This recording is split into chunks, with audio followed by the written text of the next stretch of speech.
Copley. Remember, he was a safety in college at the University of New Mexico. And then the NFL Defensive Player of the Year back. Oh, this is intercepted, intended for the Hill. This is how we do it every day. We be grinding, and if you ask me, we the best. I'ma be like, yo, that's us with the crazy flow.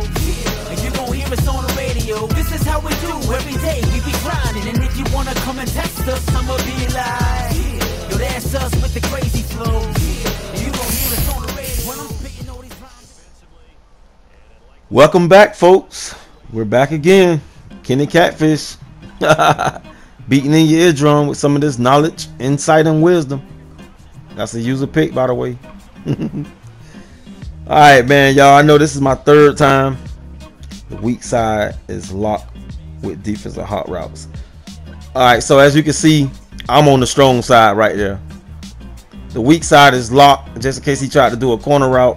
And boom, shakalaka. So yeah, this is my third time doing this video of user picks. You just can't learn this in one video. You just can't learn this in one day of playing Madden. This has to become innately in you. Like I say, second nature, baby. So mainly working with that L2 button, you know, understanding where you are on the field and what do your opponents see of you. You know what I'm saying?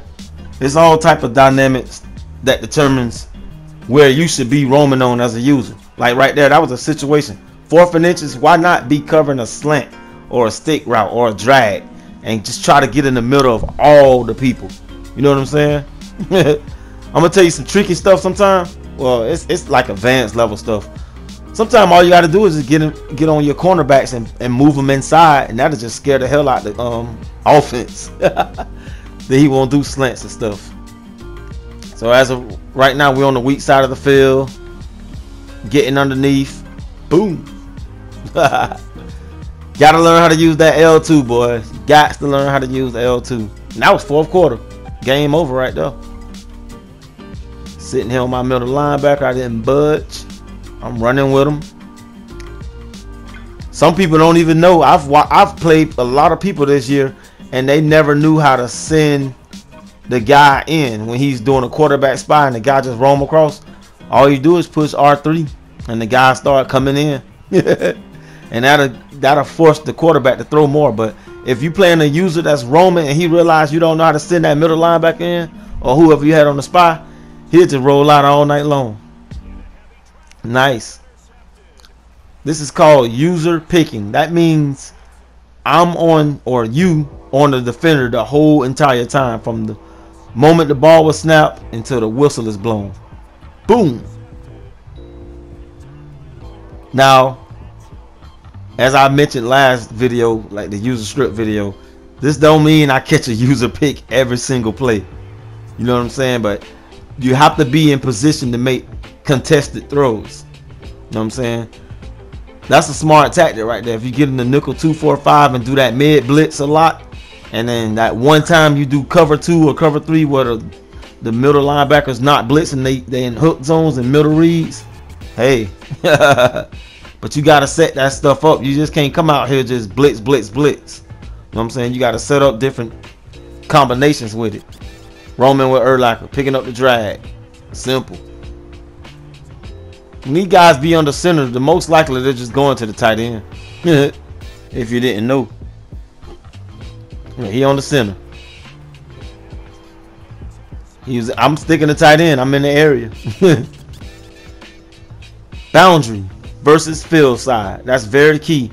So right now I'm on the side of the field. That means you have more space out there. So the Mickey Yoda guys and the rookies, you could tell who's who because they'll always attack the wide side of the field. And it's pros and cons. I'm just protecting the wide side because it's obvious that the ball is coming that way. I didn't know he was gonna throw it to me, but I'd take it.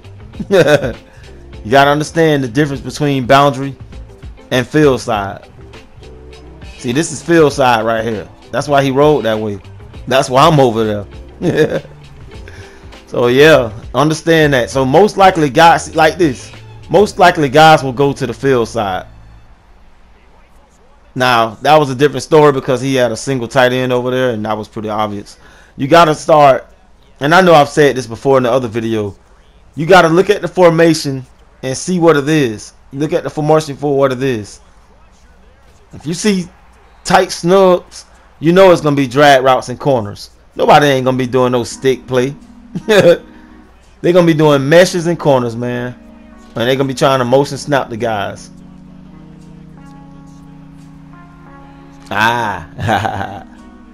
Here we go on the goal line. I talked about this before. Look at those two tight ends. I'm looking at those two. He think that got wide open, but I'm strafing at first. You got to go back and see that. I'm strafing because you don't know which one he's going to or which one is coming out. So sometimes you got to, when you're on defense, you got to look at the play from his perspective. You know what I'm saying? Look at that. He thought square was open. That's game over, man. Here we go. I'm on my linebacker because he's under center and I figure the tight end's coming. So I'm just strafing. Sometimes you ain't even concerned about the guy he throwing to. He just throw it right to you. Here's another talking point we mentioned. Front of the end zone when you're in the red zone. And the reason why I say that is because the user is going to be scared. He don't want to get sacked. So he's trying to get that ball off quickly as possible. You know, he want to stay inside the 3-yard line quickly as possible. So he don't have time like the Mickey Yoda guys. They don't have time to be throwing all those crazy routes like Kitty and those deep end routes in the end zone. So hang around in the front of the end zone. Just be expecting drag routes. That's all I can tell you for the end zone plays. If you're going to be defending the pass. Oh. Boom. That was easy. That was easy. Level cell, man. When you see that single tight end over there, you might as well just go straight to the level cell guy. Look at that. Just getting underneath. Getting underneath, baby. 21-21 is the score. Here we go. They got Peyton. He see a mismatch with that linebacker sitting on that left slot receiver. But that middle linebacker was not coming in. I was going to lurk. You got to understand this stuff. You got to have that play recognition on defense, baby. Most of y'all got it. Most of us got it, you know. This is just for the dummies, you know. For the beginners, the novice. Hey. I love playing on my safety. I feel like when you're on your safety, you're the quarterback on defense. You got to keep everything in front of you. Don't get me wrong. I do get on the D-line and get back. I do get on the cornerbacks and roam a little bit. And I get on the linebackers. But I feel like you have more control on the safety because you get to go left or right or middle. Boom. I'm on the linebacker here for a reason because I want to undercut. Look at that. Middle read. We know everybody know that play is that middle low read. But I was sticking two guys at one time. And I talked about this before. You got to learn how to do what's called switching defense. You know what I'm saying? You got to see. You can't be target fixated on one person. Once you see somebody in your peripheral, you got to know how to get back and switch guys. You know what I'm saying? Look at that. Nice roaming skills. I'm pretty sure one of those picks is going to come up what I was talking about with the peripheral. Like some of us, we have what's called one-itis. We only see what's in our peripheral. We just tune the rest of the players out on the field. I know you guys have seen that before. Nice. I was sticking two guys at one time, just like that.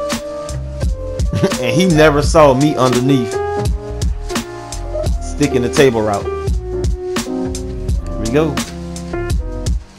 I just waited. L2. And it's like my favorite sport is baseball. It's hard for you to believe that probably. My favorite sport is baseball. And I was taught to just strafe in the beginning of the play. You know what I'm saying? As soon as the pitcher, like if you're playing outfield or something, as soon as the pitcher goes in his windup, your hand and your glove should be ready. You know what I'm saying? You should be ready, butt down, head up, butt down, ready to go. So as you can see, like I just did, I held L2. I'm holding L2 from the snap of the ball, and then I release. Now last year that was a speed burst if you was on your linebackers and stuff. If you hold L2 and then you just took off running, that was a speed burst. Nice. Obvious, man. We just cut them off. That's the fourth quarter. That's game. You got to understand time and score. You know what I'm saying? That means like whatever the scenario is. So it's 1 minute left in the fourth quarter. You know he's going to try to be safe. So it's going to be slants, draws, screens. Appreciate it. Yeah. Sometimes I feel like I only make sense to myself, but some of you guys, I see y'all get it in the comment section. Boom. That was easy. That was kind of like elementary right there. Let's see if he's going to catch me. Oh, man. Here we go. Front of the end zone, baby. He do not want to get sacked. He got to get this ball off. 2-point conversion. Look at the score. He need it. He got to make a play.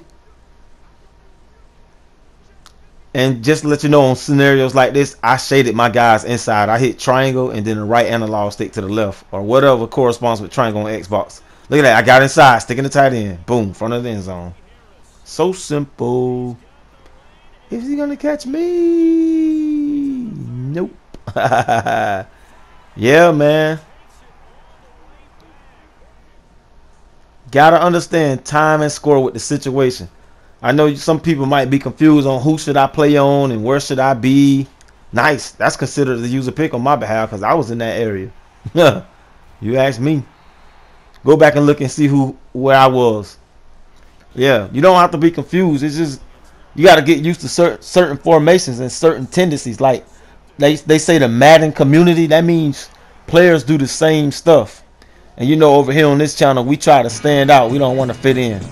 See, like if you look right here, this is the last play of the game, and that's the field side. Why would you go to the corner right there? That is so obvious. It's 50% of these guys you just gotta blow out, man. You just gotta get past. 50% of these guys are just in the way. You gotta deal with the other 25%, and the other 25 you just won't beat. Kenny Catfish, I'll see you guys later.